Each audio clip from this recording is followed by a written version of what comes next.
स्वागत है आपका हमारे YouTube चैनल लर्न कोडिंग पे। इस वीडियो में हम नमपाई कवर करने वाले हैं। इसमें हम नमपाई के सारे बेसिक ऑपरेशंस देखने वाले हैं, कैसे उनके साथ वर्क किया जाता है, कौन कौन से मेथड्स हैं नमपाई के, वो सारी चीज़ें हम इसमें देखने वाले हैं।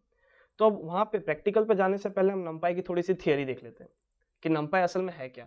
तो नमपाई पाइथन की एक लाइब्रेरी है जो हमें n डायमेंशनल एरे के साथ वर्क करने में हेल्प करती है। अब आप बोलोगे एरे के साथ तो हम किसी भी लैंग्वेज में वर्क कर सकते हैं, तो पाइथन में एक अलग से लाइब्रेरी क्यों? क्योंकि सी और सी प्लस प्लस या जावा में तो एरे के साथ हम ऐसे ही काम कर सकते हैं। बट पाइथन का जो मेन यूज़ है वो है डेटा एनालिटिक्स और डेटा साइंस। तो यहाँ पे हमें मल्टीपल टाइप्स ऑफ डेटा के साथ डील करना पड़ता है, एन डायमेंशनल ऑब्जेक्ट या एरे के साथ हमें डील करना पड़ता है। तो उसके लिए पाइथन में एक अलग से लाइब्रेरी बनाई गई है जिसे हम नमपाई के नाम से जानते हैं, और हम इस लाइब्रेरी का यूज़ करके बहुत सारे मैथमेटिकल ऑपरेशंस या अलग अलग ऑपरेशंस हम, चाहे वो फिल्टरिंग हो जाए, सर्चिंग सॉर्टिंग हो जाए, ये हम बहुत आसानी से परफॉर्म कर सकते हैं। अब उससे पहले नमपाई को बनाया किसने था? नमपाई को ट्रेविस ओलिफेंट ने 2005 में बनाया था, जब वो एक ग्रेजुएट स्टूडेंट थे मेयो क्लिनिक में। ये जो लाइब्रेरी है मोस्टली सी लैंग्वेज का यूज़ करके लिखी गई है, सी और पाइथन का यूज़ करके लिखी गई है इसे। इसको इंस्टॉल करना बहुत सिंपल है, बस आपके लैपटॉप में, आपके सिस्टम में ऑलरेडी पाइथन इंस्टॉल होना चाहिए। उसके बाद आप कोई भी आईडी या किसी में भी टर्मिनल में आपको बस पिप इंस्टॉल नमपाई लिखना है, जिसके थ्रू आप नमपाई को इंस्टॉल कर सकते हैं। और नमपाई को यूज करने के लिए तो वो हमारा इंस्टॉलेशन पार्ट, और नमपाई को यूज करने के लिए आप इंपोर्ट नमपाई और एस एनपी आप जो यहाँ पे देख रहे हो ये एलआई से, ये हम आगे जब प्रैक्टिकल करेंगे तो हम इसे देखेंगे क्या होता है।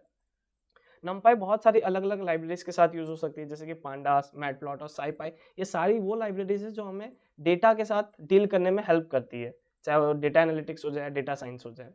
तो चलिए बिना टाइम वेस्ट किए हम चलते हैं हमारे सिस्टम पे और हम यहाँ पे देखते हैं नमपाई का ट्यूटोरियल। इसमें हम जो आईडी यूज करने वाले हैं वो जुपिटर नोटबुक करने वाले हैं। आप कोई भी आईडी यूज कर सकते हो, बट जुपिटर नोटबुक हमें बहुत सारे डिफरेंट टाइप के सेल्स प्रोवाइड करता है जिससे हम इजीली वर्क कर सकते हैं। देखते हैं पहले हम वो। तो यहाँ पे हम आ गए हमारे फोल्डर नमपाई पे, जहाँ पे हमने एक डेडिकेटेड फोल्डर बना के रखा है। इस वीडियो में जो हमारी कोड फाइल बनेगी और जो पीडीएफ होगा वो आपको हमारे डिस्क्रिप्शन लिंक में मिल जाएगा। अब जुपिटर नोटबुक आपको इंस्टॉल करना पड़ेगा। आप जुपिटर नोटबुक लिखिए गूगल पे, और जो लिंक आ रही है जुपिटर नोटबुक के ऑफिशियल वेबसाइट से, वहाँ से आप इंस्टॉल कर सकते हो। और जैसे आपके यहाँ पे इंस्टॉल हो जाए आप उसे CMD से एक्सेस कर सकते हो। तो आपको जिस भी फोल्डर में आपको आपकी फाइल सेव करनी है, आपको वहाँ पे जाना है, वो फोल्डर पे आप आ गए। उसके बाद आपको यहाँ पे ऊपर एक टैब दिख रहा होगा, यहाँ पे आपको क्लिक करना है और यहाँ पे आपको लिखना है CMD। इससे आपका CMD ओपन हो जाएगा। ये हो गया हमारा CMD ओपन। अब इसमें आपको बस टाइप करना है जुपिटर नोटबुक। जैसे आप जुपिटर नोटबुक टाइप करोगे ये ऑटोमेटिकली आपको रिडायरेक्ट कर देगा। जुपिटर नोटबुक जो है वो किसी भी आपके ब्राउजर में खुलती है, मोस्टली आपका जो डिफॉल्ट ब्राउजर होता है उसमें खुलता है। हमारा डिफॉल्ट ब्राउजर क्रोम है, तो उसमें वो ओपन हो जाएगा। जैसे कि आप देख सकते हो ये जुपिटर नोटबुक ओपन हो गया है। जुपिटर नोटबुक की खास बात यह है कि हमें ये हर एक कोड को एक अलग अलग सेल में रखने की परमिशन देता है, जिससे हम डिफरेंट टाइप्स ऑफ कोड एक ही फाइल में एग्जीक्यूट कर सकते हैं। जैसे कि यहाँ पे अभी हमारा जुपिटर नोटबुक का ये GUI है, जैसे आप देख सकते हो। यहाँ पे आपको न्यू में जाना है। न्यू में जाने के बाद आपको पाइथन 3 सेलेक्ट करना है। जैसे आप पाइथन 3 सेलेक्ट करोगे एक नए टैब में लेके जाएगा, और नए टैब में आने के बाद आपको सबसे पहली चीज करनी है, आपको आपके फाइल का नेम सेलेक्ट करना है, नेम देना है। जैसे कि आप यहाँ पे देख सकते हो, यहाँ पे आपको अनटाइटल्ड दिख रहा होगा, तो इसको हमें रीनेम करके हम यहाँ पे हमारी फाइल का नाम देते हैं नमपाई। और ये जो फाइल है ये .ipny से सेव होगी। अगर आपको ये जो एक्सटेंशन है, अगर आपको py फाइल में चाहिए तो आपको यहाँ पे डाउनलोड एज जाके और यहाँ पे आपको .py सिलेक्ट करना पड़ेगा। चलिए देखते हैं। अब यहाँ पे मैंने जो सेल्स की बात की थी वो यही सेल है। जैसे कि आप यहाँ पे जैसे आप अल्टर एंटर करोगे तो वैसे आपको एक नया सेल देखने मिल जाएगा, या तो आप इंसर्ट करके भी insert cell above, insert cell below कर सकते हो। ऐसे आप अलग अलग सेल्स को यहाँ पे इजीली ला सकते हो और इसे डिलीट भी कर सकते हो। अब हमने देखा था कि हमारे लिए सबसे पहली जरूरी चीज होती है नमपाई को इंस्टॉल करना। तो हम यहाँ पे लिखेंगे पिप इंस्टॉल नमपाई। आपको अगर एग्जीक्यूट करना है तो आप अल्टर एंटर करके एग्जीक्यूट कर सकते हो, या तो आप रन पे क्लिक करके भी एग्जीक्यूट कर सकते हो। जैसे कि आप देख सकते हो मैंने थोड़ा फॉन्ट के साइज बढ़ा दिया ताकि आपको इजीली विजिबल हो। तो यहाँ पे आप या तो रन से भी एग्जीक्यूट कर सकते हो या पिप इंस्टॉल नमपाई से भी एग्जीक्यूट कर सकते हो। यहाँ पे मतलब अल्टर एंटर करके ये सेल पे, जैसे हमने अल्टर एंटर किया, ये आप देख रहे हो यहाँ पे ये स्टार बना हुआ आ रहा है, इसका मतलब ये है कि अभी ये एग्जीक्यूशन फेज में, जैसे ये एग्जीक्यूट हो जाएगा यहाँ पे एक नंबर आ जाएगा। ये आपकी इंटरनेट स्पीड पे डिपेंड करता है, बहुत जल्दी ही इंस्टॉल हो जाता है, ये टाइम नहीं लेता है। तो जैसे कि आप देख सकते हो रिक्वायरमेंट ऑलरेडी सेटिस्फाइड, क्योंकि मेरे में numpy ऑलरेडी इंस्टॉल है। अगर आप में नहीं है इंस्टॉल तो इंस्टॉलेशन शुरू हो जाएगा और आप इजीली उस पर फिर वर्क कर सकते हो। अब हमने पहला स्टेप तो कर लिया, हमने numpy को इंस्टॉल तो कर लिया। अब हमारा दूसरा स्टेप होता है कि numpy लाइब्रेरी को इंपोर्ट करना। तो इंपोर्ट कैसे करते हैं पाइथन में, देखिए आपको प्रायर नॉलेज, थोड़ी बहुत बेसिक नॉलेज आपको पाइथन की होनी चाहिए, वरना अगर नहीं है तो भी हम आपको सारी चीजें बताते हुए चलेंगे। इंपोर्ट numpy, अब देखिए इंपोर्ट numpy करोगे तो भी आपकी लाइब्रेरी इंपोर्ट हो जाएगी, बट जहाँ पे भी हमें अगर numpy के किसी भी फंक्शन को यूज करना पड़ेगा तो वहाँ पे हमें बार बार numpy लिखना पड़ेगा। इससे अच्छा हम इसके लिए एक एलाइज यूज करते हैं, एलाइज यानी उसके लिए एक दूसरा नेम यूज करते हैं जिसको हम लिखते हैं एस एन पी और अल्टर एंटर। अब जैसे कि आप देख सकते हो यहाँ पे वापस से स्टार आ गया है, और जैसे एग्जीक्यूशन कंप्लीट हो गया ये स्टार से ये नंबर में कन्वर्ट हो गया, यानी कि हमारी जो लाइब्रेरी है वो इंपोर्ट हो चुकी है। अब लाइब्रेरी इंपोर्ट हो चुकी है तो हमने देखा कि हम numpy का यूज क्यों करते हैं, एरे क्रिएट करने के लिए। तो हमारा जो सबसे पहला स्टेप होगा उसे हम एरे क्रिएशन में रखेंगे। सबसे पहला स्टेप होगा हमारा एरे क्रिएट करना। अगर इसमें आपको कमेंट करना है तो आप हैश का यूज कर सकते हो, हैश के मदद से आप इजीली इसे कमेंट कर सकते हो। क्रिएटिंग एन एरे, यहाँ पे मैंने कमेंट डाल दिया ताकि जब बाद में कोड देखो तो आपको समझने में आसानी हो। अब यहाँ पे अगर हमें एरे क्रिएट करना है तो सबसे पहले हमें एक वेरिएबल नेम डिक्लेयर करना पड़ेगा जिसमें हम उस एरे को स्टोर करेंगे। तो हम यहाँ पे ARR हमारा वेरिएबल नेम ले लेते हैं इक्वल टू, अब देखिए जैसे कि मैंने आपको बताया था कि हमें हर जगह पे numpy का यूज करना पड़ेगा उसके किसी भी फंक्शन या मेथड को यूज करने के लिए, बट हम बार बार numpy लिखे, इससे अच्छा हमें शॉर्ट में np लिखना ज़्यादा बेटर होगा। ये हमारा टाइम भी सेव करेगा और लाइन्स ऑफ कोड को भी बचाएगा। तो np.array, एरे इसका फंक्शन है, तो फंक्शन में हमें पता है फंक्शन राउंड ब्रैकेट से क्लोज होता है। अब ये हमने फंक्शन बना दिया, अब हमें इसमें एरे चाहिए। तो यहाँ पे हम जो पहला एरे क्रिएट कर रहे हैं वो हमारा 0 डायमेंशन एरे है, सॉरी 1 डायमेंशन एरे हम क्रिएट करते हैं पहले, उसके बाद हम 0 डायमेंशन देखेंगे। तो 1 डायमेंशन एरे के लिए आपको कोई भी आप नंबर दे दीजिए, जैसे कि मैं यहाँ पे दे देता हूँ 1 2 3 4 5। जैसे हमने नंबर दे दिया, अल्टर एंटर किया, आप अब देख रहे हो अभी कुछ नहीं दिख रहा है हमें, बट जैसे हम यहाँ पे प्रिंट स्टेटमेंट लिखेंगे या ARR लिखेंगे वैसे हमें हमारा एरे यहाँ पे दिखना शुरू हो गया है। अब देख सकते हो ये आउट जो लिखा रहा है, यानी कि जो फोर्थ सेल है उसका ये आउटपुट है। हमने यहाँ पे हमने पहला स्टेप क्लियर कर लिया, हमने एरे बना लिया। जैसे कि आप देख सकते हो इसमें एरे क्रिएशन बहुत ही आसान है, आपको बस ये याद रखना है कि आपको कौन सा फंक्शन यूज करना है। एरे फंक्शन यूज होता है numpy में एरे को क्रिएट करने के लिए numpy के नेम के साथ np और डॉट ऑपरेटर का यूज करके। अब अगला स्टेटमेंट अगला जो हम देखते हैं उसमें हम देखेंगे कि कैसे 0 डायमेंशन एरे बनाया जा सकता है, यानी कि एरे का जो डायमेंशन है वो अलग अलग डायमेंशन होता है। ये देख सकते हो आप, जैसे कि ये 1 डायमेंशन एरे है, 0 डायमेंशन एरे यानी उसमें सिर्फ एक एलिमेंट होगा। वैसे हम आगे 2 डायमेंशन एरे भी देखेंगे और 3 डायमेंशन भी। तो हम पहले 0 डायमेंशन क्रिएट करते हैं, क्रिएटिंग अ 0 डायमेंशन एरे। में कमेंट इसलिए डाल दे रहा हूँ ताकि जब आप बाद में कोड देखो तो आपको कंफ्यूजन ना हो। अब देखिए 0 डायमेंशन एरे क्रिएट करना भी सेम वही है, बस हमें जहाँ पे हमने इतने सारे एलिमेंट दिए वहाँ पे हमें एक सिंगल एलिमेंट देना है। यहाँ पे हमने बहुत सारे एलिमेंट दिए, बट अगले में जब हम 0 डायमेंशन बनाएंगे तो सिर्फ हमें वहाँ पे एक ही एलिमेंट देना पड़ेगा। जैसे कि इसका नाम हम दे देते हैं ARR 0 दे देते हैं ताकि हमें बाद में आइडेंटिफिकेशन में दिक्कत ना हो। np.array, और यहाँ पे वहाँ पे तो हमने बहुत सारे एलिमेंट दिए थे, बट यहाँ पे हमें सिर्फ एक ही एलिमेंट देना है जो होगा हमारा 80 दे के दिखते, और ARR 0 को प्रिंट कर देते हैं।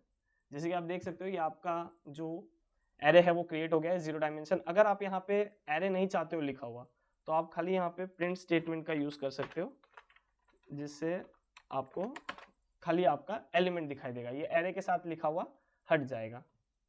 तो ये हो गया हमारा एरे क्रिएशन। हमने यहाँ पे 1 डायमेंशन एरे बनाया और यहाँ पे हमने 0 डायमेंशन एरे बताया। अब आप बोलोगे ये डायमेंशन हम कब से कर रहे हैं, तो ये कैसे पता चलेगा हमें कि ये इसका डायमेंशन है या इसका डायमेंशन है, तो उसे भी हम देख लेते हैं। जैसे कि मान लीजिए कि सबसे पहले हमने जो एरे बनाया था उसका नाम था ARR, तो हमें ARR का डायमेंशन चाहिए। तो जस्ट आपको ARR लिखना है और एनडिम करके एक मेथड होता है numpy का एनडिम, जिसका मतलब होता है डायमेंशन। जैसे हम वो लिखेंगे, यहाँ पे आ गया, हमने ये जो ARR बनाया था, यहाँ देखिए ये ऊपर हमारा 1 डायमेंशन एरे था, तो जैसे हमने इसे लिखा और एनडिम किया, ये हमारा एरे जो है उसका डायमेंशन दे दिया इसने हमें। जैसे कि यहाँ पे आप देख सकते हो कि हमारा जो पहला एरे था उसका डायमेंशन 1 डायमेंशन था, और जो हमारा दूसरा एरे है वो 0 डायमेंशन का है। तो जैसे हम ARR 0 डॉट एनडिम करते हैं, आप देख सकते हो जैसे कि इसने इसको एग्जीक्यूट नहीं है, क्योंकि Python line by line execute करता है, तो यहाँ पे हमारा पहला स्टेटमेंट एग्जीक्यूट हो गया, हमें दिखा नहीं, हमें दूसरा स्टेटमेंट दिख गया। यही हम इसको प्रिंट स्टेटमेंट के अंदर लिख दे तो हमें दोनों दिख जाएगा। यहाँ पे देख सकते हो आप, जैसे कि हमने पहला जो एग्जीक्यूट किया वो था हमारा 1 डायमेंशन एरे, और जो हमारा दूसरा एग्जीक्यूशन हुआ वो हुआ हमारा 0 डायमेंशन एरे। अगर आप प्रिंट स्टेटमेंट लगा दे रहे हो तो आपको यहाँ पे आउटपुट जैसे चीजें नहीं दिखाई देगी, बट अगर आप प्रिंट स्टेटमेंट के बिना यूज कर रहे हो तो आपको यहाँ पे आउटपुट दिखाई देगा ये रेड लाइन में। अब आगे देखते हैं, हमने 1 डायमेंशन एरे बना लिया, हमने 0 डायमेंशन एरे भी बना लिया। यहाँ पे मैं कमेंट डाल देता हूँ कि ये चेकिंग द डायमेंशन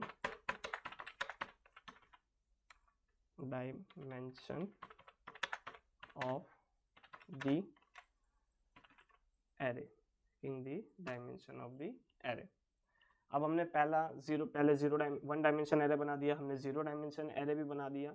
अब हम देखते हैं हम हमारा 2 डायमेंशन एरे, तो इसको हम नाम दे देते हैं ARR2 इक्वल टू, सेम वही फंक्शन का यूज करना है, बस इसमें जो है हमें ब्रैकेट्स का खास ध्यान देना है, क्योंकि हम यहाँ पे 2 डायमेंशन एरे बना रहे हैं। हम यहाँ पे 1 डायमेंशन एरे में हम सिंगल ब्रैकेट लेते थे, पर यहाँ पे हम 2 डायमेंशन बना रहे हैं तो हम यहाँ पे 2 ब्रैकेट लेंगे। और हाँ, एक और चीज़ है कि आप जैसे ही कोड लिखोगे यहाँ पे आप देख सकते हो कि ये ऑटो सेव हो जाता है, आपको इसमें Ctrl+S प्रेस करने की जरूरत नहीं है। ये कुछ खास बातें हैं जुपिटर नोटबुक जो हमें इसके साथ वर्क करने में इजीली एफिशिएंट होता है। तो हमने np हमारा जो फंक्शन नेम है हमने वो लिख लिया। अब इसमें आपको ब्रैकेट का खास ध्यान रखना है, अगर आपकी ब्रैकेट में मिस्टेक हो रही है यहाँ पे तो आपका एरे क्रिएशन नहीं होगा। जैसे कि मान लीजिए कि पहले हम मिस्टेक करके देखते हैं, हम कुछ गलतियाँ करके देखते हैं ब्रैकेट की, तो जैसे कि आप देख सकते हो मैं यहाँ पे एलिमेंट दे देता हूँ 1 2 3 4 और 5। और एक और बात का खास ध्यान रखना है आपको कि आपका जितना ये जो पहला एरे में जितने एलिमेंट है, दूसरे एरे में भी आपके उतने ही एलिमेंट होना चाहिए, वरना ये आपको एरर देगा। वो भी एरर हम देख लेते हैं। मान लीजिए कि मैं 1, 2, 3 ये हमने बनाया, और मान लीजिए प्रिंट नहीं करे तो भी हमें वो एरर दे देगा। जैसे कि आप देख सकते हो फील्ड एलिमेंट मस्ट बी 2 और 3 टपल्स गॉट 1। यहाँ पे आप देख सकते हो पहला जो हमें उसने वो दिया एरर दिया वो हमें ब्रैकेट का एरर दिया है। यहाँ पे हमारे ब्रैकेट्स बराबर नहीं है, तो हम ब्रैकेट्स को बराबर कर देते हैं। जैसे कि आप देख सकते हो आप 2 डायमेंशन एरे बना रहे हो, तो आप 2 डायमेंशन एरे में आपको 2 ब्रैकेट्स का यूज करना पड़ेगा। ये देखिए हमने यहाँ पे एक और ब्रैकेट लगा दिया है और यहाँ पे भी एक और ब्रैकेट। अब इसे एग्जीक्यूट करते हैं। देखिए अब वो वाली एरर चली गई है, बट अब जो एरर आई है वो ये आ रही है कि इसमें जितने एलिमेंट है उतने एलिमेंट इसमें नहीं है। तो आपको इस बात का खास ध्यान रखना है कि जितना आपका फर्स्ट ब्रैकेट में एलिमेंट होगा उतना ही एलिमेंट आपके सेकंड ब्रैकेट में भी होना चाहिए। यहाँ पे हम एलिमेंट्स के नाम कुछ और दे देते हैं, यहाँ पे 7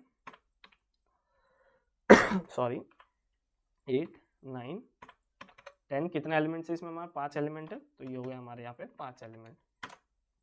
देखिए अभी कुछ एरर नहीं है पर, और जैसे अब हम प्रिंट ARR2 करेंगे, आप देख सकते हो ये जो था ऊपर हमने जो बनाया था ये हमारा 1 डायमेंशन एरे था, सबसे पहले जो हमने बनाया था ये। अब जो हमने बनाया उससे बाद जो हमने बनाया ये बनाया हमने 0 डायमेंशन एरे, ये 0।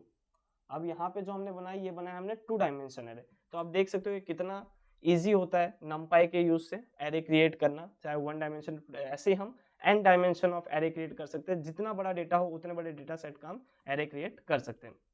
इसका भी हम देख लेते हैं कि इसकी हम कैसे डायमेंशन देख सकते हैं। प्रिंट ARR2.ndim, आप देख सकते हो यहाँ पे ये आउटपुट आ गया 2, तो ये हमारा 2 डायमेंशन एरे क्रिएट हो गया। यहाँ पे ऊपर कमेंट डाल देते हैं, क्रिएटिंग अ 2 डायमेंशन एरे। जैसे कि देख सकते हो ये हमारा हो गया है क्रिएट। अब हमने एरे क्रिएशन देख लिया। अब मान लीजिए कि आपको एरे में उसका साइज जानना है कि एरे में कितने एलिमेंट्स है, तो वो भी हम numpy के मेथड के थ्रू यूज कर सकते हैं। देखिए मेथड और फंक्शन में आपको कंफ्यूज नहीं होना है। फंक्शन में हमेशा ब्रैकेट्स का यूज किया जाता है। जैसे कि यहाँ पे देख सकते हो आप, प्रिंट एक फंक्शन है पाइथन का, तो वो कर्ली ब्रैकेट राउंड ब्रैकेट में क्लोज हुआ है। वैसे ही ये भी एक फंक्शन है, बट यहाँ पे आप देख सकते हो एंडिंग ये एक मेथड है। तो यहाँ पे भी हम एक और मेथड का यूज़ करने वाले हैं जिससे हम नंबर ऑफ एलिमेंट्स पता कर सकते हैं। नंबर ऑफ एलिमेंट्स, कितने एलिमेंट्स हैं हमारे एरे में। यहाँ पे हम ARR2 का एग्जांपल ले लेते हैं, ARR2 डॉट साइज। देखिए यहाँ पे हमने कोई भी राउंड ब्रैकेट यूज़ नहीं किया, जिसका मतलब क्या है कि ये एक मेथड है। जैसे हमने अल्टर एंटर किया, आप देख सकते हो जैसे हमने अल्टर एंटर किया इसने हमें एलिमेंट्स के नंबर दे दिए। जैसे कि देखिए यहाँ पे 1 2 3 4 5 ये हुए 5 एलिमेंट और ये हुए 5 एलिमेंट, टोटल हो गए हमारे 10 एलिमेंट। अब हम ये भी पता कर सकते हैं कि हमारा एरे कितना साइज ले रहा है, यानी कि मेमोरी में वो कितनी जगह ले रहा है। तो उसके लिए आपको यहाँ पे पहले मैं कमेंट डाल देता हूँ, टोटल एरे साइज। अब यहाँ पे जैसे आप ARR2 टोटल एरे साइज या memory size, total memory size of array, total memory taken by an array, ये भी हम पता कर सकते हैं ARR2 डॉट एन बाइट से। एन बाइट्स ये भी एक मेथड है जिसके थ्रू हम इसका साइज पता कर सकते हैं। जैसे आप देख सकते हो ये हुआ alter enter, just a second, alter enter. तो आप देख सकते हो कि हमारे जो एरे है उसने टोटल 40 बाइट्स लिए। तो आप चेक पता कर सकते हो इससे कि एक एलिमेंट कितना 4 बाइट्स लिए। जैसे कि हम पहला वाला एरे जो हमारा जो ARR0 बनाया था हमने, 0 डॉट एन बाइट्स, जैसे कि आप देख सकते हो एक एलिमेंट था तो एक एलिमेंट 4 बाइट ले रहा था, तो यहाँ पे 10 एलिमेंट थे। तो वही हमारा 10 एलिमेंट कितने बाइट्स लेगा, 40 बाइट्स हमारी मेमोरी में वो कवर करेगा। ये तो हो गया, हमने हमारे एरे के साइज को जान लिया। अब हम हमारे एरे के एलिमेंट्स को भी, आइटम साइज या सिंगल आइटम, देखिए यहाँ पे हमने n बाइट्स के थ्रू भी कर लिया। या तो अगर आपको एरे के किसी एक सिंगल आइटम की वैल्यू चाहिए, जैसे कि एक पर्टिकुलर एक आइटम कितनी स्पेस ले रहा है, जैसे कि यहाँ पे तो हमें कैलकुलेटेड बताया गया है, यहाँ पे कैलकुलेटेड 40 बाइट्स ले रहा है। बट अगर मान लीजिए कि हमें सिंगल चाहिए, तो मतलब सिंगल एलिमेंट साइज 2 डायमेंशन में, यहाँ तो एरे 1 डायमेंशन था इसलिए उसने हमें 4 आउटपुट दे दिया। बट मान लीजिए मुझे बहुत बड़ा एरे, यहाँ पे तो छोटा एरे, बट जैसे आप बहुत बड़े एरे के साथ वर्क करोगे आपको पता करना होगा कि एक एलिमेंट कितनी साइज ले रहा है, तो वो भी हम चेक कर सकते हैं।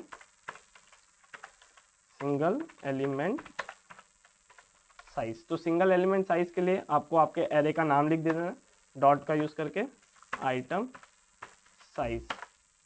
जैसे कि आप देख सकते हो इसने हमें इस वाले जो हमारा 2 डायमेंशन एरे था, इसको मैं कॉपी कर लेता हूँ, ये जो हमारा 2 डायमेंशन एरे था इसने हमें यहाँ पे इसकी साइज दे दी, और इसे मैं कमेंट कर देता हूँ। यहाँ पे हमें इसकी साइज मिल गई एक पर्टिकुलर एक आइटम की, यानी कि अगर 1 है तो 1 कितना बाइट्स ले रहा है, 4 बाइट्स ले रहा है। अगर आपका सिंगल डायमेंशन एरे है तो आप ऐसे चेक कर सकते हो, यानी कि सिंगल डायमेंशन एक ही है तो उससे भी आप पता कर सकते हो। या तो अगर आपके 2 डायमेंशन 3 डायमेंशन एरे तो वहाँ पे आप इसके थ्रू चेक कर सकते हो।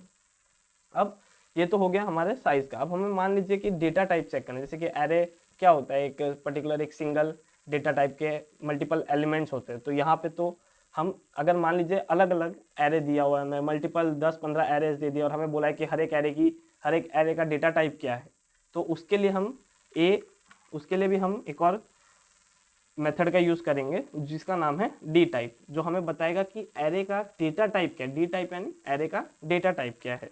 यहाँ पे कमेंट डाल देते हैं, for D data type of the array.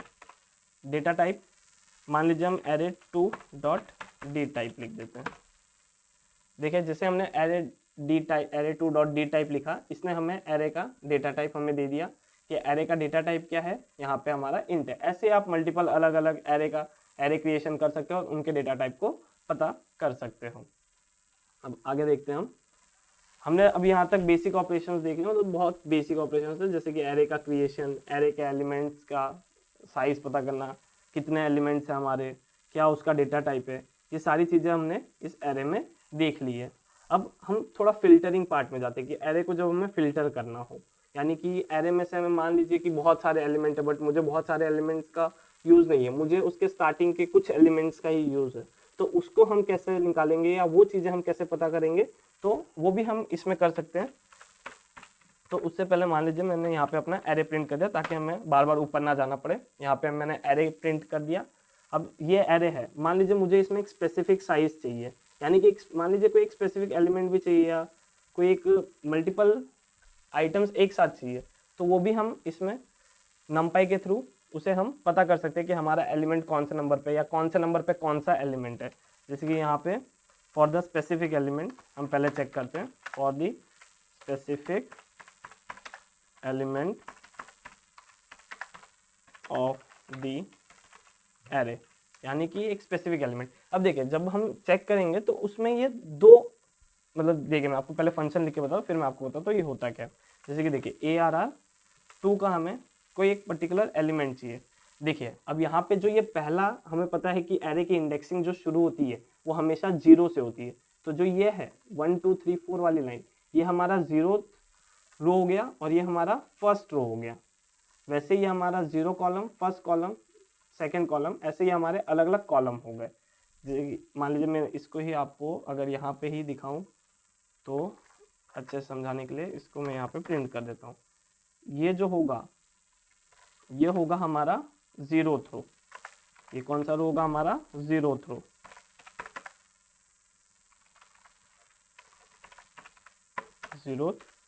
रो। और यहाँ पे ये होगा हमारा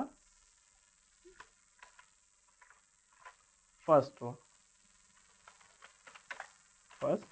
रो। ऐसे ही यहाँ पे हमारे एलिमेंट, हमारे जो कॉलम्स होते हैं वो भी ऐसे ही होते हैं। देखिए यहाँ पे आप देख सकते हो जैसे कि ये होगा हमारा 0th कॉलम, ये होगा हमारा फर्स्ट कॉलम, ऐसे अलग अलग कॉलम होते हैं। तो यहाँ पे जब हम एरे को फिल्टर करने जाएंगे, मान लीजिए मुझे किसी एक स्पेसिफिक एलिमेंट पे चाहिए, तो पहला तो जो मैं दूंगा वो मैं रो दूंगा, यानी कि मुझे कौन से रो में चाहिए। मान लीजिए मुझे 0th रो में चाहिए और मुझे कौन सा एलिमेंट चाहिए, तो कॉमा के थ्रू उसको सेपरेट करूंगा। मान लीजिए मुझे सेकेंड नंबर का एलिमेंट चाहिए, तो देखिए जैसे मैंने ARR2 और 0,2 लिखा, तो देखिए ये मेरा 0th रो हुआ, ये मेरा 1 2 3 4 5, ये मेरा 0th वाला रो हुआ। और इसमें जो सेकेंड एलिमेंट है यानी कि 0 1 और ये 2, सेकेंड एलिमेंट है मेरा 3, यानी कि है असल में थर्ड एलिमेंट, बट इंडेक्सिंग हमें पता है कि एरे में 0 से शुरू होती है। तो जो मेरा सेकेंड एलिमेंट है वो मेरा असल में ये है 0 इंडेक्सिंग से देखो तो इसलिए इसने मुझे यहाँ पे 3 दे दिया। अब ये एक स्पेसिफिक एलिमेंट लिया, मान लीजिए कि मुझे एक स्पेसिफिक रो के सारे एलिमेंट्स चाहिए, तो वो भी हम यहाँ पे कर सकते हैं। जैसे कि specific row from the array, specific या row of the array, specific row of the array. मान लीजिए मुझे एक स्पेसिफिक रो चाहिए, तो यहाँ पे मैंने एरे का नेम दिया जो मेरा एरे का नाम था। अब उसमें मेरे को एक स्पेसिफिक एलिमेंट चाहिए, मान लीजिए कोई एक स्पेसिफिक एलिमेंट चाहिए या मतलब स्पेसिफिक रो ऑफ एलिमेंट्स चाहिए, ठीक है। तो यहाँ पे मैं जैसे ही 0, ये 0 हमारा क्या होता है, 0 हमारा होता है स्टार्टिंग पोजीशन यानी कि रो वाला। तो जैसे मैंने 0 दिया और यहाँ पे मुझे अब सारे एलिमेंट्स चाहिए। देखिए यहाँ पे तो मैंने 2 दे दिया था यानी एक स्पेसिफिक एलिमेंट दे दिया, बट यहाँ पे मुझे सारे एलिमेंट्स चाहिए। तो जब भी आपको किसी में भी, जब भी आप फिल्टरिंग करेंगे तो आपको कभी भी अगर सारे एलिमेंट्स चाहिए होंगे स्टार्ट टू एंड, तो आपको कुछ नहीं करना, आपको बस कॉलम दे देना है। देखिए ये 0 रो कवर करेगा, 0 रो यानी ये तो यहाँ पे 0 रो पे आ गया, ठीक है। अब वहाँ पे यहाँ पे हमने 2 दे दिया था, जैसे हमने 2 दिया था तो इसने हमें सेकेंड एलिमेंट ला के दे दिया, बट यहाँ पे हमने कोई भी उसको वैल्यू नहीं दी है कि मुझे ये एलिमेंट पर्टिकुलर चाहिए, तो हमने उसे कॉलम दे दिया, यानी कि वो ये समझेगा कि मुझे सारे एलिमेंट प्रोवाइड करने थे। जैसे हम इसे एंटर करेंगे, आप देख सकते हो कि यहाँ पे मेरे सारे एलिमेंट यानी कि 0th रो के जो मेरे सारे एलिमेंट है वो आ गए। अब मान लीजिए यहाँ पे मैं चेंज कर देता हूँ, 0 की जगह 1 कर देता हूँ। जैसे मैंने 0 की जगह 1 किया, मुझे यहाँ पे 1 के सारे एलिमेंट्स मिल गए। तो यहाँ पे आप चेक कर सकते हो, ऐसे आप अलग अलग रो के एलिमेंट्स आप मंगा सकते हो। अब मान लीजिए हम आगे जो ऑपरेशंस करते हैं, मान लीजिए हम यहाँ पे एक और एरे बना देते हैं और उसमें हम अब ऑपरेशंस करते हैं, क्योंकि ये एरे को हमने काफ़ी यूज़ कर लिया, हम थोड़ा बड़ा एरे बना देते हैं ताकि हम आगे आने वाले जो ऑपरेशंस है उसको हम इजीली परफॉर्म कर सकें। मान लीजिए इसको हम बनाते हैं 1 डायमेंशन एरे बनाते हैं और इसमें हम 10 एलिमेंट्स बनाते हैं ताकि हम सारे ऑपरेशंस इजीली इस पर परफॉर्म कर सकें। आप चाहे तो अलग अलग एरे बना के भी कर सकते हो या एक सिंगल एरे पे भी सारे ऑपरेशंस परफॉर्म करते हैं, क्योंकि ये एरे में अभी तक हमने स्टोर नहीं किया है। जो भी हमने ऑपरेशंस परफॉर्म किए ये किसी भी एरे में जाके मेमोरी में जाके स्टोर नहीं हुआ है, ये जस्ट यहाँ पे हमें दिख रहा है। अगर हमें स्टोर करना है तो वो भी हम आगे देखेंगे कैसे हम उसको स्टोर कर सकते हैं किसी भी अलग एरे में या किसी भी अलग वेरिएबल में।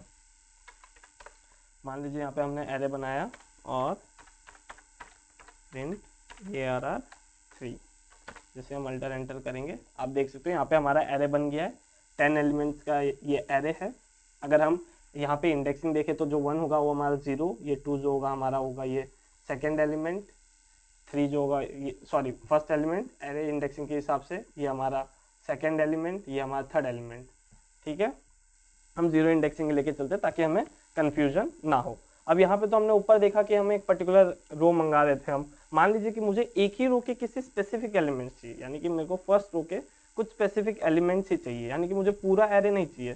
तो यहाँ पे मैं लिखूँगा ARR3 और इसमें मुझे एक स्पेसिफिक एलिमेंट चाहिए, मुझे पूरा सारे एलिमेंट्स यानी कि एक स्पेसिफिक बंच ऑफ एलिमेंट चाहिए। मान लीजिए मुझे कुछ ऐसे 3-4 एलिमेंट चाहिए जो बीच के एलिमेंट्स हो, तो उनको हम कैसे निकालेंगे? तो वहाँ के लिए मान लीजिए ये हमारा जो एरे है ये हमने क्रिएट कर दिया। अब एरे 3 है, इसमें हमारे पास एक ही रो है। ठीक है, तो अब जो हमें प्रोवाइड करना है, हमें कौन से एलिमेंट से लेके कहाँ तक जाना है वो हमें प्रोवाइड करना है, यानी कि start of the index to the end of the index. यानी जो हमारा पहला जो होगा वो हमारा स्टार्ट होगा और जो दूसरा जो होगा वो हमारा एंड होगा। मान लीजिए कि मैं स्टार्ट रखता हूँ 1 से और मुझे जाना है 5 तक, जस्ट एक सपोज करिए। ठीक है, देखिए अब यहाँ पे 2, 3, 4 और 5। अब देखिए मैंने यहाँ पे क्या प्रोवाइड किया, मुझे 1 से लेके जाना है 5 तक, यानी कि यहाँ से 2 से लेके फर्स्ट 1, 2, 3, 4, 5। तो देखिए यहाँ पे हमें एक चीज़ नोट करने वाली है कि ये जो स्टार्टिंग इंडेक्स होता है ये इंक्लूसिव होता है, यानी कि जो पहला इंडेक्स होगा उसे वो इंक्लूड करेगा, पर जो हमारा लास्ट वाला इंडेक्स होगा उससे वो एक्सक्लूड करेगा, उसे वो इंक्लूड नहीं करेगा। इसलिए हमें यहाँ पे 4 एलिमेंट ही मिले, जबकि हमने यहाँ पे 1 to 5 का वैल्यू प्रोवाइड किया था, तो भी स्टार्टिंग 1 इंडेक्स और एंडिंग 5 इंडेक्स। तो इससे भी आप एरे को फिल्टर कर सकते हो, यानी कि आप एरे के किसी भी बंच ऑफ एलिमेंट्स को आप निकाल सकते हो, किसी भी टाइप के एरे पे आप ये कर सकते हो। यहाँ पे मैं कमेंट कर देता हूँ जिससे आपको आसानी हो। पहला होगा हमारा स्टार्ट इंडेक्स और दूसरा होगा हमारा एंडिंग इंडेक्स। और आपको यहाँ पे एक और बात नोट करने वाली है कि जो हमारा स्टार्ट इंडेक्स होगा वो इंक्लूसिव होगा और जो हमारा एंड इंडेक्स होगा वो एक्सक्लूसिव होगा, यानी वो उससे इंक्लूड नहीं करेगा। इसलिए आप देख सकते हो यहाँ पे जो हमारा स्टार्ट इंडेक्स होगा वो तो इंक्लूड होगा, पर जो हमारा एंडिंग इंडेक्स है वो इंक्लूड नहीं होगा। हम कुछ और स्टार्टिंग मान लीजिए जैसे कि हमने ऊपर देखा था कि हमने यहाँ पे कोई भी अलग से एलिमेंट प्रोवाइड नहीं किया था, अलग से नंबर नहीं प्रोवाइड किया था, मुझे एक स्पेसिफिक तक चाहिए। तो यहाँ पे भी हम वो कर सकते हैं, क्योंकि मुझे पता नहीं है मुझे कहाँ तक जाना है, बस मुझे स्टार्टिंग पॉइंट पता है बट मुझे एंडिंग पॉइंट नहीं पता, तो वो भी हम यहाँ पे कर सकते हैं। जैसे कि एरे 3 ले लिया, इसमें मुझे कहाँ से चाहिए, मान लीजिए 5th से लेके एंड तक चाहिए। देखिए जैसे मैंने 5th से लेके एंड तक किया, देखिए यहाँ पे ये जो लास्ट इंडेक्स है यहाँ पे मैंने कोई इंडेक्स प्रोवाइड नहीं किया, इसलिए जब तक एरे खत्म नहीं हो रहा तब तक ये जाएगा। यहाँ पे मैंने प्रोवाइड किया था इसीलिए उसने एक पर्टिकुलर एक लिमिट तक गया, उसके बाद वो नहीं जा पाया। बट यहाँ पे मैंने उसको बोला कि नहीं मेरे को पूरा एंड तक चाहिए, यानी कि 5 से लेके 5th नंबर ऑफ एलिमेंट से लेके मुझे लास्ट नंबर ऑफ एलिमेंट तक चाहिए, तो ये उसे भी इंक्लूड करेगा। जैसे कि देखिए 0, 1, 2, 3, 4, 5, यानी कि 6 से लेके 10 तक। ऐसे ही मान लीजिए कि आपको स्टार्टिंग एलिमेंट ना पता हो, आपको पता है कि मुझे एंड में यहाँ तक जाना है बट आपको स्टार्ट नहीं पता, तो ये भी आप यहाँ पे कर सकते हो ARR3 और स्टार्ट से लेके स्टार्ट मुझे पता है, स्टार्ट मुझे नहीं पता है बट मुझे एंड पता है कि मुझे एंड में तो यहाँ तक ही चाहिए। मान लीजिए 5 रखते हैं हम, तो देखिए 1, 2, 3, 4, 5, जैसे कि देखिए 0, 1, 2, 3, 0, 1, 2, 3, 4, 5। अब देखिए यहाँ पे भी ये 6 तक जाना चाहिए असल में, बट यहाँ पे मैंने लास्ट इंडेक्स प्रोवाइड कर दिया है, तो जैसे मैं लास्ट इंडेक्स प्रोवाइड कर दूंगा वो एक्सक्लूज हो जाएगा, यानी वो उसे इंक्लूड नहीं करेगा मेरे जब एरे प्रिंटिंग होगी। इसको सबको हम प्रिंट स्टेटमेंट के अंदर भी लिख सकते हैं, या तो आप बिना प्रिंट स्टेटमेंट के भी हेल्प कर सकते हैं। ये आप खाली जुपिटर नोटबुक में आप कर सकते हो, बाकी अगर आप कोई और आईडी यूज़ कर रहे हो, आईडी यानी इंटीग्रेटेड डेवलपमेंट एनवायरनमेंट, तो उसमें आपको प्रिंट ऐसे लिखना पड़ेगा। जैसे कि आप ये यहाँ पे देख सकते हो, ये एरे हमारा हट गया और जितना एलिमेंट चाहिए मुझे सिर्फ और सिर्फ उतना एलिमेंट मिला। ये थोड़ा ज़्यादा बेटर दिखता है, तो हम हमारे सारे प्रिंट स्टेटमेंट लगा देते हैं ताकि थोड़ा सा कोड आपको समझने में भी आसानी हो जाए। मान लीजिए आपको इस सेल को डिलीट करना है, तो व्यू एडिट और आप यहाँ से सेल को डिलीट कर सकते हो। जैसे कि आप देख सकते हो, या तो ये रहा डिलीट सेल, आप किसी भी सेल पे ऐसे क्लिक करिए और अगर आपको उसको डिलीट करना है तो आपको एडिट में जाना है एडिट में जाने के बाद यहाँ पे डिलीट सेल, तो वो सेल आपका डिलीट हो जाएगा अगर आपके एक्स्ट्रा सेल क्रिएट हो जा रहे हैं तो अब तक हमने देखा एरे क्रिएशन, हमने देखा स्टार्टिंग में एरे को कैसे क्रिएट किया जाता है। पहले तो सबसे पहले हमने numpy का इंस्टॉलेशन देखा, फिर हमने numpy को कैसे इंपोर्ट करते हैं, एरे क्रिएशन देखा, एरे के बेसिक कैसे ऑपरेशंस परफॉर्म किए जाते हैं उनमें, यानी कि उनके साइज, नंबर ऑफ एलिमेंट्स, वो सारी चीज़ें हमने देखा। फिर हमने एरे के स्लाइसिंग देखी, कैसे एरे को स्लाइस किया जाता है। तो ये सारी चीज़ें हम देख चुके हैं। अब हम स्लाइसिंग में थोड़ा और आगे जाते हैं और हम स्लाइसिंग में देखते हैं कि अब मान लीजिए मुझे एक पर्टिकुलर रो के, मान लीजिए एक रो है, मेरे को पता है कि मेरे को फर्स्ट रो चाहिए। अब फर्स्ट रो में भी मुझे बंच ऑफ एलिमेंट चाहिए, मुझे सारे एलिमेंट नहीं चाहिए फर्स्ट रो के।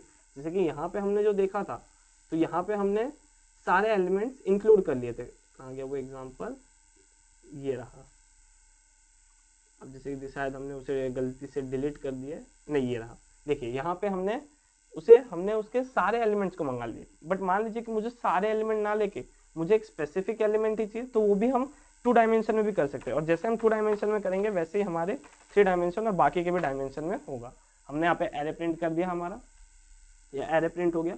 अब इसमें मान लीजिए मुझे फर्स्ट रो पे चाहिए, फर्स्ट रो के कुछ एलिमेंट्स चाहिए, जैसे कि प्रिंट स्टेटमेंट लिखा, प्रिंट ARR2, और आपको खास ध्यान रखना है कि आपको स्क्वायर ब्रैकेट यूज़ करना है, आपको और कोई ब्रैकेट नहीं, आपको उसमें स्क्वायर ब्रैकेट ही यूज़ करना है। तो जैसे आपने ये लिखा, आपको आगे जाना है। अब मान लीजिए मुझे फर्स्ट रो चाहिए, यानी कि ये रो। अब ये रो के मुझे कुछ स्पेसिफिक एलिमेंट्स ही चाहिए, मुझे सारे एलिमेंट्स नहीं चाहिए। मान लीजिए मेरे को स्टार्ट से लेके फर्स्ट से लेके 4 तक चाहिए, तो आपको खास ध्यान रखना है। यहाँ पे देखिए, जैसे कि मैंने 1 लिखा, उसके बाद मैंने यहाँ पे मैंने कॉलम दे दिया, यहाँ पे कॉमा आएगा, कॉमा दिया और मैंने स्टार्ट इंडेक्स और एंड इंडेक्स दिया। अब एंड इंडेक्स में भी मैंने क्राइटेरिया रख दिया कि मेरा स्टार्ट होना चाहिए 1 से और एंड होना चाहिए 4 पे। अब हमको पता है कि ये 4 को तो इंक्लूड करेगा नहीं, क्योंकि एक्सक्लूसिव होता है। तो देखिए, जैसे हमने ये लिखा, हमारा फर्स्ट रो आ गया। फर्स्ट रो में फर्स्ट वाला एलिमेंट, यानी कि 8 हमारा असल में फर्स्ट इंडेक्स के हिसाब से देखें तो ये हमारा फर्स्ट है, ठीक है। 8, 9 और 10। देखिए हमने यहाँ पे 4 दिया, तो भी ये 4 तक नहीं गया, 0, 1, 2, 3, 4, 11 तक नहीं गया, ये हमारा 10 तक गया। तो आपको खास ध्यान रखना है कि जो चीज़ एक पहला जो इंडेक्स होगा वो हमेशा स्टार्ट इंडेक्स होगा, जो इंक्लूसिव होगा, और जो लास्ट इंडेक्स होगा वो हमारा एंड इंडेक्स होगा, और वो एक्सक्लूसिव होगा। तो मान लीजिए अगर आपको लास्ट इंडेक्स को इंक्लूड करना है तो आपको एक वैल्यू ज़्यादा देनी पड़ेगी। अब देखिए, ये तो हो गए हमारे एरे के स्लाइसिंग। अब सेम यही चीज 2 डायमेंशन, हमने 2 डायमेंशन पे भी देख लिया, आप 3 डायमेंशन या एन डायमेंशन ऑफ एरे पे आप सेम इसी तरीके से ये ऑपरेशंस परफॉर्म कर सकते हो।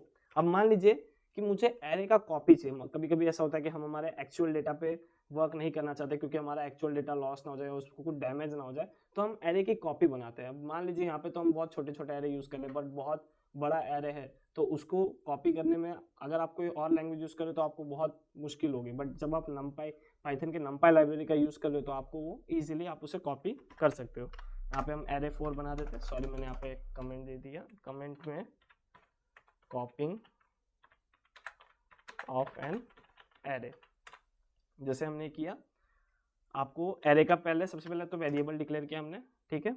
पाइथन का ये भी एक एडवांटेज है कि आप जब वेरिएबल डिक्लेयर करें तो आपको डेटा टाइप देने की कोई ज़रूरत नहीं पड़ती, और हम किसी भी तरह का डेटा हम किसी भी वेरिएबल में इजीली स्टोर कर सकते हैं। बट बाकी लैंग्वेजेस में जैसे कि C++ में आपको ऑलरेडी डेटा टाइप डिफाइन करना पड़ता है, तो आपको पहले से श्योर होना पड़ता है कि मैं जो एरे कॉपी कर रहा हूँ वो उसी डेटा टाइप से कॉम्पेटिबल है या नहीं है। बट पाइथन में हमारे पास एडवांटेज है।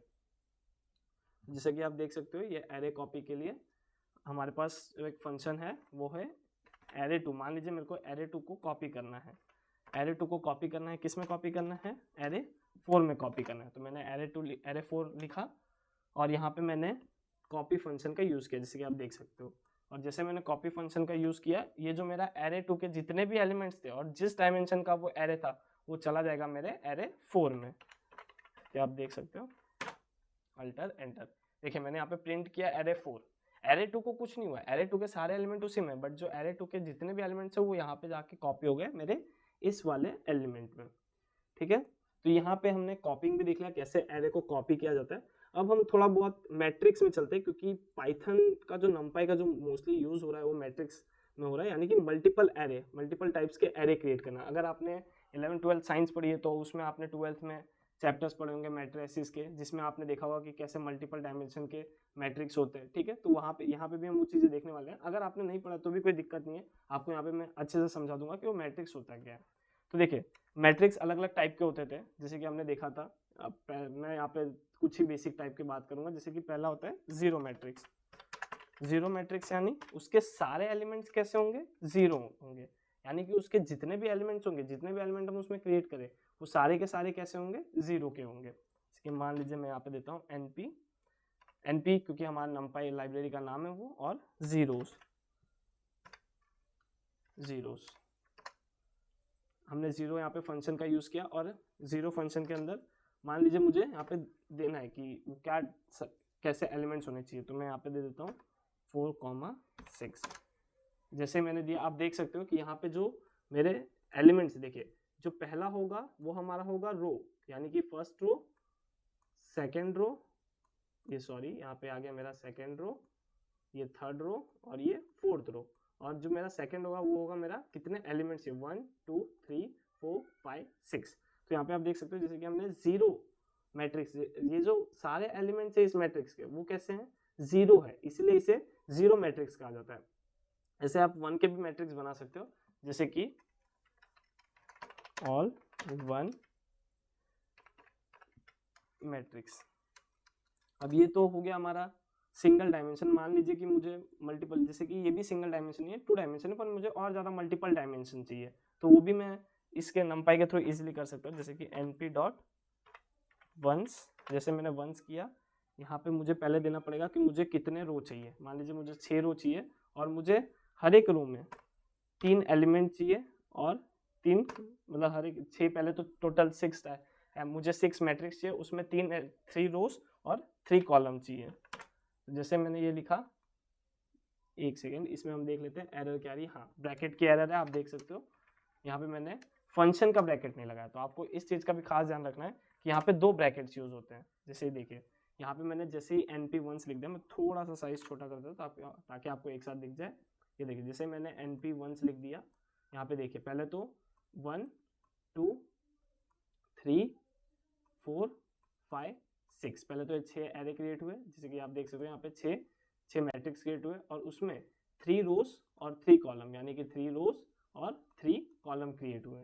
तो ऐसे ही आप मल्टीपल टाइप के एरे इजीली क्रिएट कर सकते हो, कितने भी डायमेंशन के। मान लीजिए मैं यहाँ पे जैसे कि ऐसे करना तो नीचे पर 50 दे दूँ, तो देखिए आप कितना इजीली ये क्रिएट हो चुका है। यहाँ पे देखिए स्क्रॉल बार आ चुका है, ये इसने हमें 50 एरेस को 50 मैट्रिक्स को क्रिएट करके दे दिया just a fraction of second में।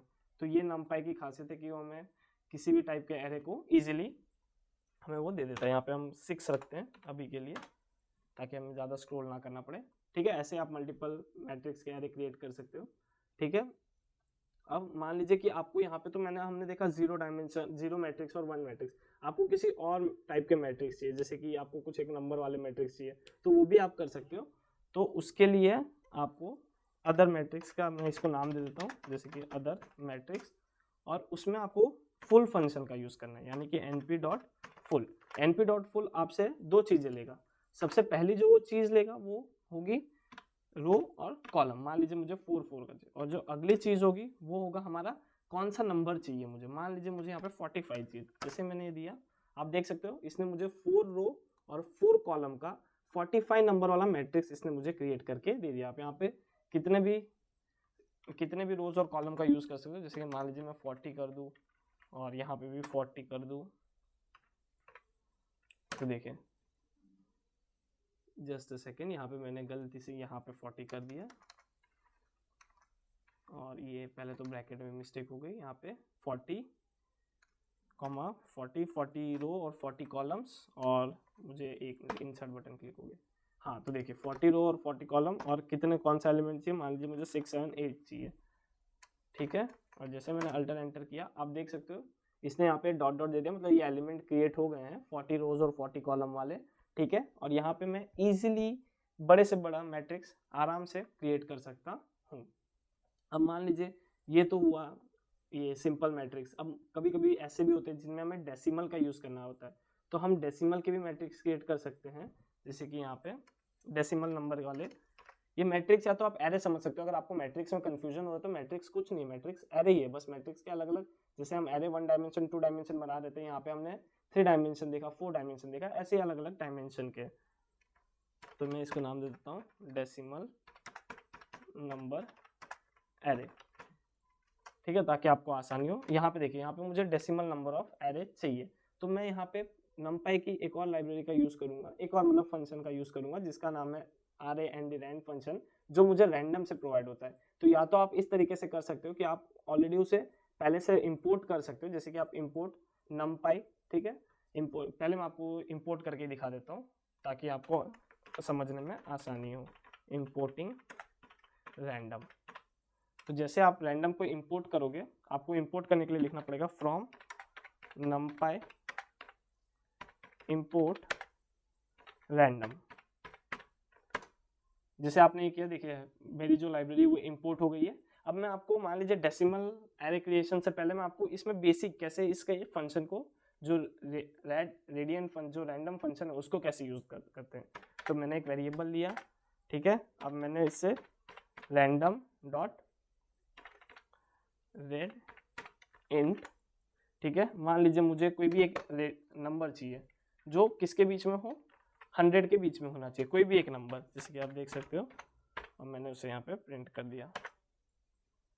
यहाँ पे देख सकते हैं हमारी एरर क्या है, रैंडम डॉट यहाँ पे RAND, जैसे कि आप देख सकते हो इसने मुझे 64 दे दिया। अब इसको मैं दूसरी बार एग्जीक्यूट करूँ तो इसने मुझे 18 दे दिया। तो ये रैंडम नंबर जनरेशन के लिए यूज होता है। तो ये तो हुआ रैंडम का यूज। अब इसका यूज हम numpy में कैसे कर सकते हैं, यानी कि मान लीजिए मुझे रैंडम नंबर के एरे चाहिए, तो उसका भी हम numpy के साथ भी यूज कर सकते हैं, जैसे कि np डॉट रैंडम, ठीक है, यहाँ पे मैंने RADINT लिखा था, ठीक है, ये रैंडम इंट देता है हमें, और मान लीजिए मैंने यहाँ पे रैंडम लिखा और RAND लिखा, जैसे मैंने रैंड लिखा और मैंने एक साइज दे दी, मान लीजिए 100 बहुत बड़ा हो गया, तो 50-50 दे देते हैं हम।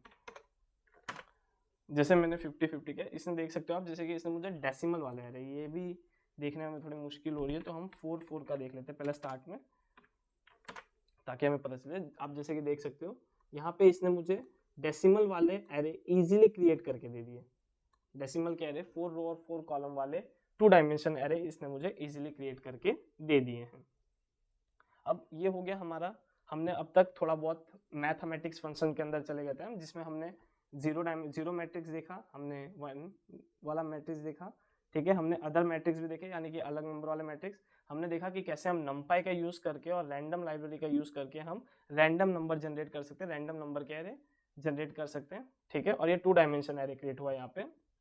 वैसे ही आप आइडेंटिटी मैट्रिक्स के अंदर क्या होता है कि जो भी क्रॉस वाले एलिमेंट है वो हमेशा 1 होते हैं, बाकी सारे एलिमेंट 0 होते हैं। मैं आपको बना के दिखाता हूँ तो आपको इजीली समझ आ जाएगा। आइडेंटिटी मैट्रिक्स, यहाँ पे हम गए, हमने numpy का यूज किया, np। आप इसे अगर किसी वेरिएबल के अंदर स्टोर करना चाहो तो भी आप कर सकते हो, ताकि आप उसे बाद में यूज कर सको। हम यहाँ पे कोई भी वेरिएबल में स्टोर नहीं कर रहे, जस्ट आपको अगर वेरिएबल में स्टोर करना है तो आपको यहाँ पे वेरिएबल का नाम देना पड़ेगा।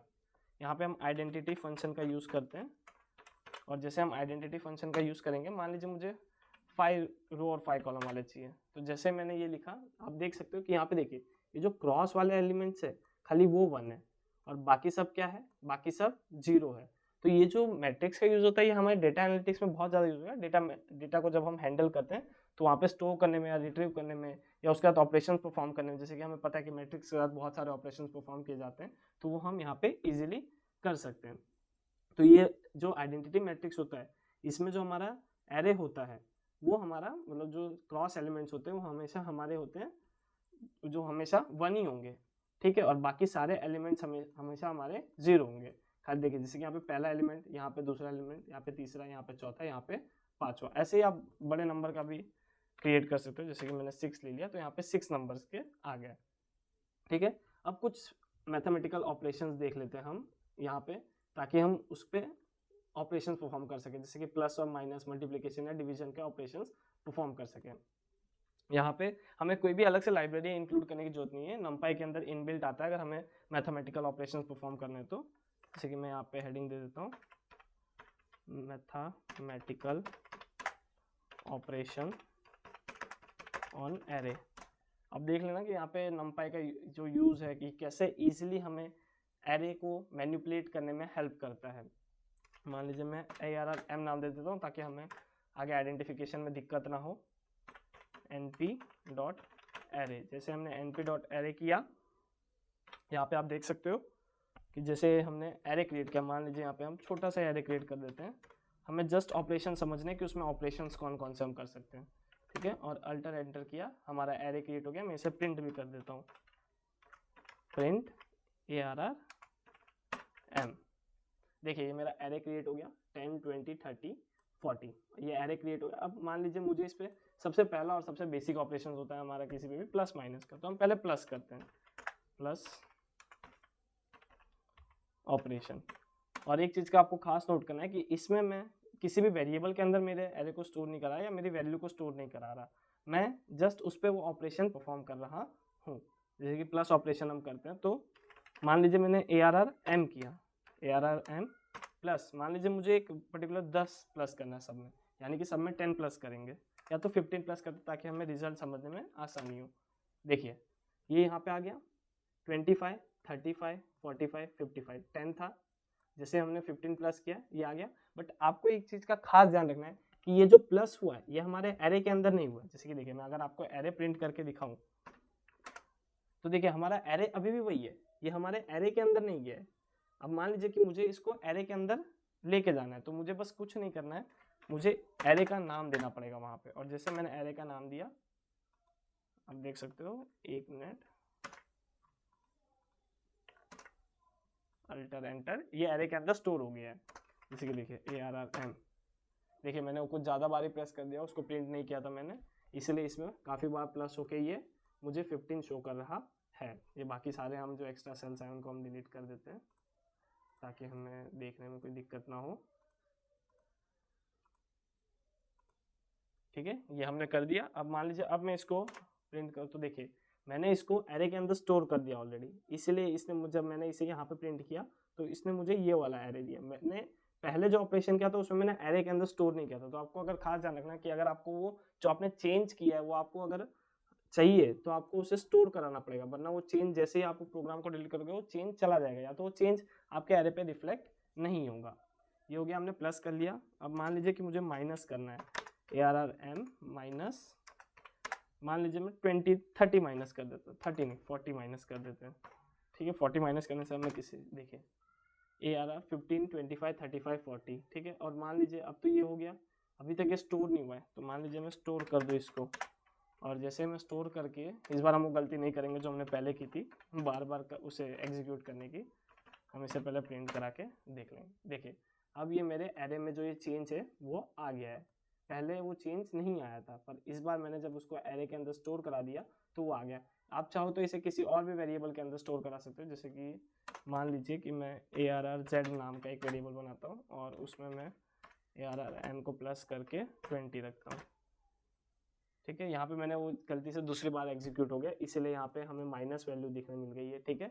अब मान लीजिए कि यहाँ पे ये तो माइनस वैल्यू हो गई है। अब इसी में हम मान लीजिए कि ये ARR_Z को हम 1 सेकंड के लिए हटा देते हैं, ठीक है, और इसी को हम पॉजिटिव कर देते हैं, ARR_M equal to ARR_M plus, क्या प्लस कर देते हैं, 100 प्लस कर देते हैं, ठीक है। और ARR_M को प्रिंट कर देते हैं।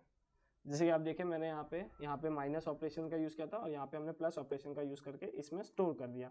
और यहाँ पे हमारी बात हुई थी कि हम किसी और वेरिएबल में स्टोर करेंगे इसे, ठीक है। तो यहाँ पे मैं वेरिएबल का नाम दे देता हूँ ARR_Z और इसे ही प्रिंट कर देता हूँ, ठीक है। तो देखिए पहले जो था वो ऑलरेडी हमारे एरे में स्टोर हो गया था, और यहाँ पे भी जो मैंने 100 प्लस किया वो फिर से मेरे दूसरे एरे में रिफ्लेक्ट हो गया, ठीक है। अब हम यहाँ पे मल्टीप्लिकेशन और डिवीजन ऑपरेशन भी देख लेते हैं फटाफट। यहाँ पे हम देखते हैं, यहाँ पे हमने देखा सब्ट्रैक्शन ऑपरेशन, और यहाँ पे मैंने देखा, हम यहाँ पे देखते हैं मल्टी, एक सेकेंड, यहाँ पे डॉलर भी आ गया, मल्टीप्लिकेशन, ठीक है। यहाँ पे हम मल्टीप्लिकेशन देख लेते हैं। तो मान लीजिए मैं स्टोर नहीं करा रहा अभी भी किसी के अंदर, ठीक है। ARR_M में मैं 10 मल्टीप्लाई करना चाहूँ, तो देखिए जैसे मैंने 10 का मल्टीप्लाई किया, पहले जो मेरा एरे था उसे भी मैं एक बार प्रिंट कर देता हूँ ARR_M। तो देखिए मेरा जो एरे था ये प्रिंट नहीं हुआ, सॉरी, कि आपको ये बात का खास ध्यान रखना है कि Python line by line execute करता है। जब भी आप अगर प्रिंट स्टेटमेंट लगाओगे तो ही वो चेंज रहेगा, वरना वो चेंज नहीं रहेगा, मतलब वो प्रिंट आपको नहीं दिखेगा। देखिए 75, 85, 95, 105, और जैसे मैंने इसमें 10 मल्टीप्लाई किए, ये 750, 850, 950 और 1050 हो गया। सेम वैसे ही हम डिवीजन ऑपरेशन भी परफॉर्म कर लेते हैं, मल्टीप्लिकेशन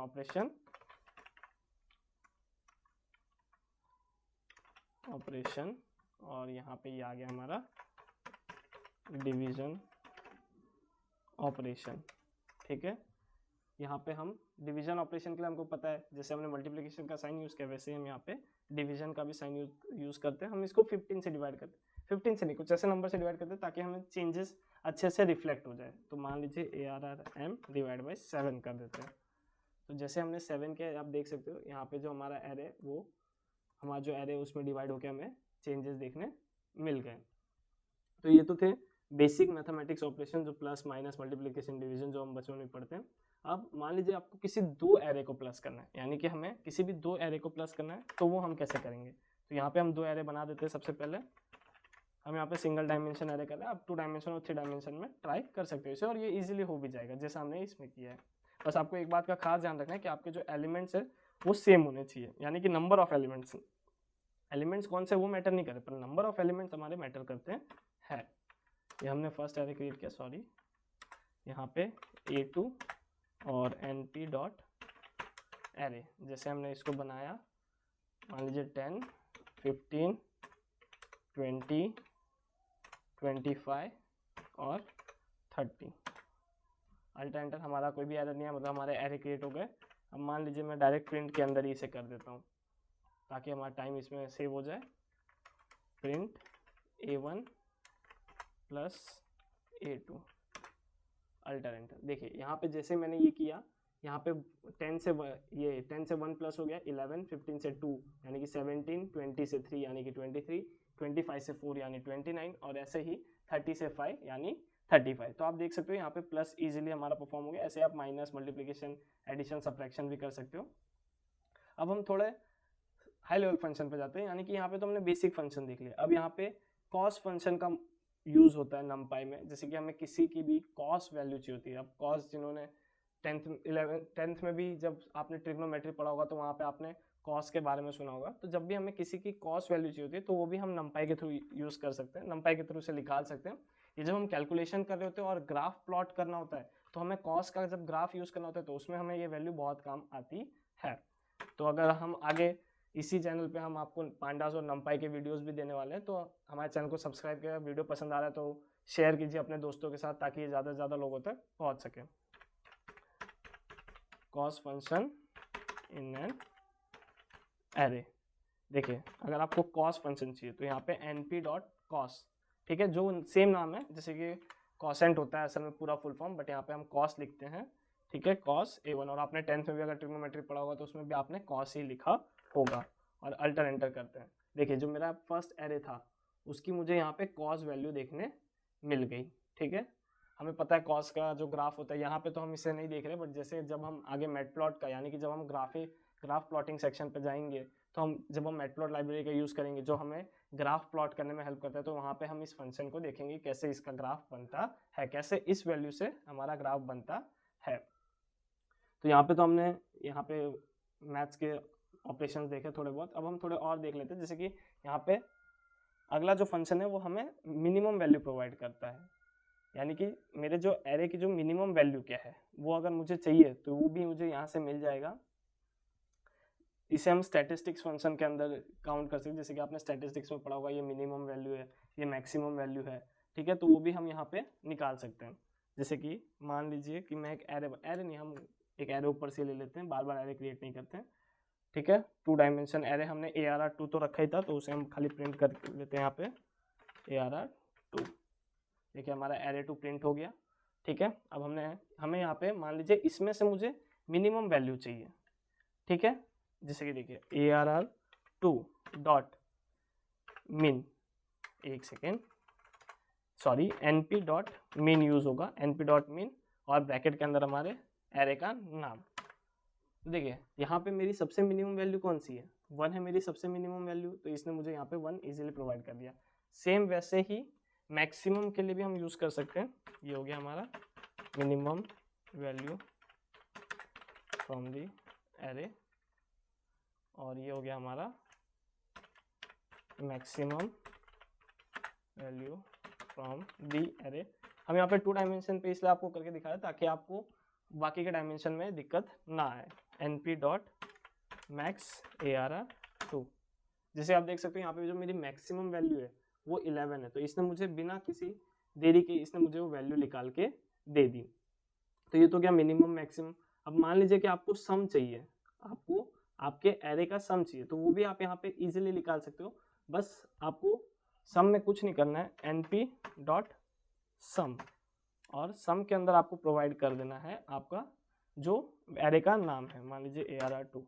तो देखिए ये मुझे सारे एलिमेंट का, जैसे कि ये जब आप इसको प्लस करोगे तो हम इसको प्लस करेंगे तो हमें टोटल देगा 60, तो इसने मुझे वो भी निकाल के दे दिया कि मेरे टोटल एलिमेंट्स में जो मेरे जो एरे में जो टोटल एलिमेंट्स है उनकी वैल्यू का सम क्या होगा। ठीक है, अब मान लीजिए कि आपको किसी एक रो में भी अगर मैक्स चाहिए तो आप वहाँ पे एक्सिस यूज कर सकते हो, जैसे कि 0 एक्सिस या 1 एक्सिस। ठीक है, वहाँ पे भी आप मैक्सिमम मिनिमम इजीली निकाल सकते हो। ठीक है, अब आता है, हमने ये तो देख लिया कि एरे में क्या क्या होते हैं, एरे में बेसिक ऑपरेशन। सबसे पहले हम एक बार वापस से रिकैप कर लेते हैं।